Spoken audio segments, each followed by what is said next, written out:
एक बार एक राजा था। एक राजा का मंत्री था। राजा का मंत्री जो था मतलब भगवान को बहुत मानता था, ऊपर वाले की सेवादार था। वो बहुत मानता था उसको। कुछ काम कर रहा था राजा। राजा की अंगुली कट गई। उसने अपने मंत्री से बोला, आज मेरी अंगुली कट गई।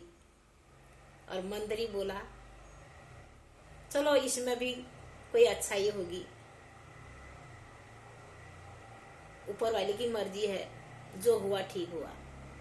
ऐसा कहा। राजा को बड़ा बुरा लगा। उसने कहा, देखो मेरी अंगुली कटी और ये ऐसा कह रहा है।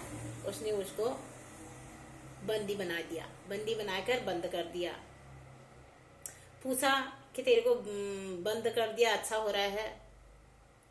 उसने कहा, ये भी प्रभु की इच्छा होगी, जो हो रहा है ठीक हो रहा है। ऐसा मुस्कुरा के बंद हो गया। 2-3 दिन के बाद राजा घूमने गया। एक दिन राजा घूमते घूमते बहुत दूर चले गया थोड़ा। वहां आधे मानव थे। आधे मानव लोगों ने अपने कुल देवी की पूजा की तैयारी कर रहे थे। उन्हें प्रण किया था, कोई मनुष्य आ जाएगा तो हम अपने मनुष्य की बलि देके अपने कुल देवी को खुश करेंगे। राजा पहुंच गए वहां। उन्हें राजा को देखा, राजा को पकड़ लिया। वहां पकड़ के बंद कर दिया। उन्हें 2-3 दिन तक वहीं रखा, खिलाया पिलाया। और 2-3 दिन के बाद अब पूजे की तैयारी होने लगी, बलि देने के लिए राजा की। अब राजा को एक बार दूध दे, पानी से नलाया, दूसरी बार दूध से नलाया, फिर पानी से नलाया, फिर दूध से नलाया। नई नई कपड़े दिए पहनने के लिए। अब जैसे फूल फूल की माला हाला राजे के गले में डाले थे, राजे के अंगुली में नजर पड़ गई। देखा तो राजा की अंगुली कटी हुई थी। उसने कहा, ये तो खंडित हो गया, इसको तो अंगुली कटी है, ये नहीं लगता है। ऐसा कहा तो राजा को छोड़ दिया। राजा अपना घर लौटा।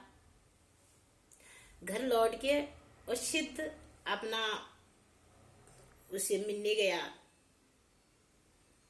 जो बंद किया था उसे मिलने गया। वो मिलने गया था तो उसे पूछा आपने कहा, मैंने कहा मेरी अंगुली कट गई। आपने कहा जो हुआ ठीक हुआ, प्रभु की मर्जी है।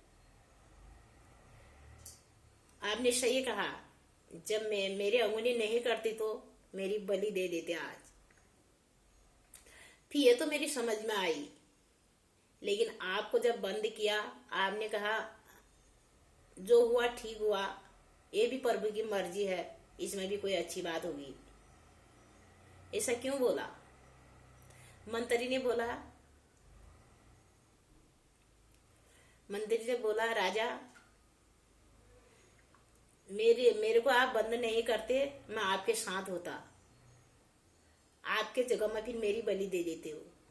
इसलिए कहते हैं जो होता है अच्छा होता है।